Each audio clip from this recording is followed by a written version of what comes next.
বড়নাথ বউ, দূরে কেন দাঁড়িয়েছিলি তুই?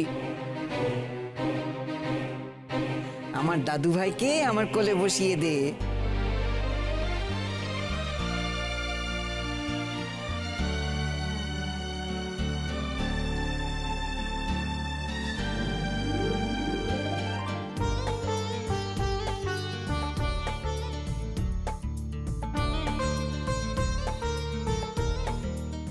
মা, কি বলছেন?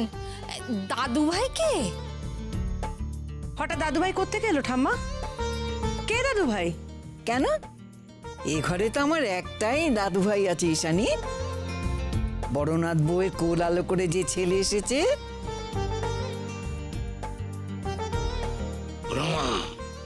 ওই দেখো আবার ম্যাজিক।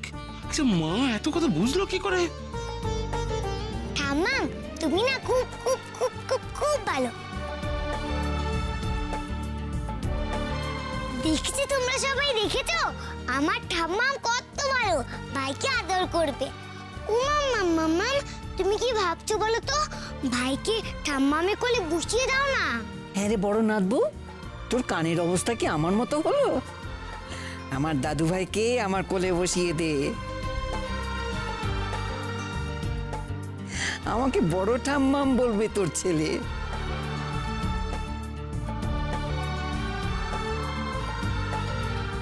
আয় শোনো, এই নাও ঠাম্মা। বড় ঠাম্মা বল, এটা তোর বড় ঠাম্মা বল। এটা কি হলো? কি হলো তুমি একবার দেখো। আরে যাও। কি বলো? বল বল দাদু ভাই, আমাকে বড় ঠাম্মা বল। বল বড় ঠাম্মা বল শোনা, এটা তোর বড় ঠাম্মা তো। আরে বাবা, সকলে বললে কি ভাই বলতে পারবে নাকি? ওই না, ভাই তো কত ভয় পেয়ে গেছে। ও ঠাম্মাম, তুমি আগে ভাইকে জিজ্ঞেস করো তো ভাইয়ের নামটা। হ্যাঁ রে দাদু, তোর নাম কি সেটা তো বল। হালুম। হালুম?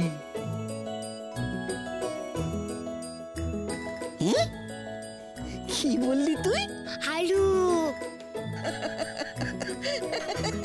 হালুম?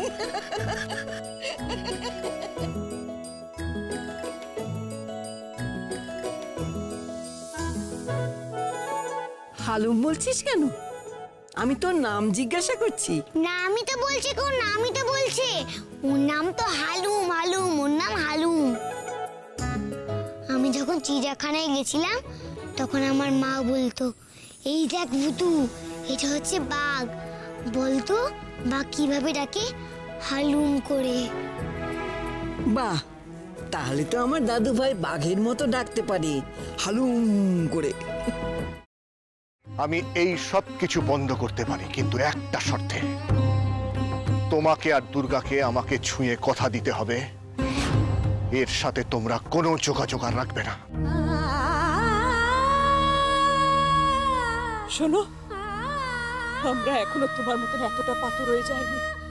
তোমাকে ছুঁয়ে আমি এত বড় কথাটা। এটাই আমার শেষ কথা তোমাকে।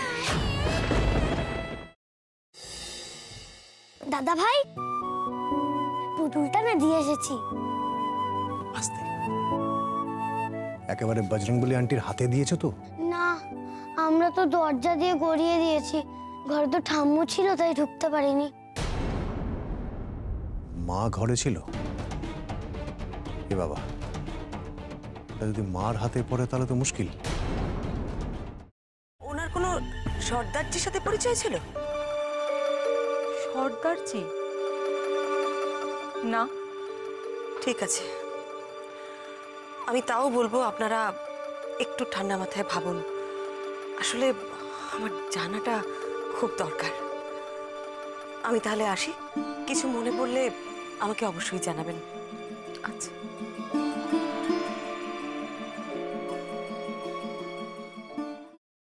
ফ্রাইং প্যানে Emami healthy and tasty refined rice bran oil গরম করে তাতে গোটা কালো সর্ষে আর কারি পাতা ফোড়ন দিয়ে ওর মধ্যে একে একে টমেটো কুচি, বাঁধাকপি বাটা, নুন, হলুদ গুঁড়ো, শুকনো লঙ্কা গুঁড়ো আর সামান্য চিনি দিয়ে ভালো করে কষিয়ে নিয়ে ওই মিশ্রণে কুড়িয়ে বেটে রাখা নারকেল, পাকা লঙ্কা কুচি আর কারি পাতা দিয়ে ভালো করে নাড়াচাড়া করে নামিয়ে নিয়ে নারকেলের স্লাইস, পাকা লঙ্কা স্লাইস আর কারি পাতা দিয়ে সাজিয়ে সার্ভ করুন বাঁধাকপির ঝাল।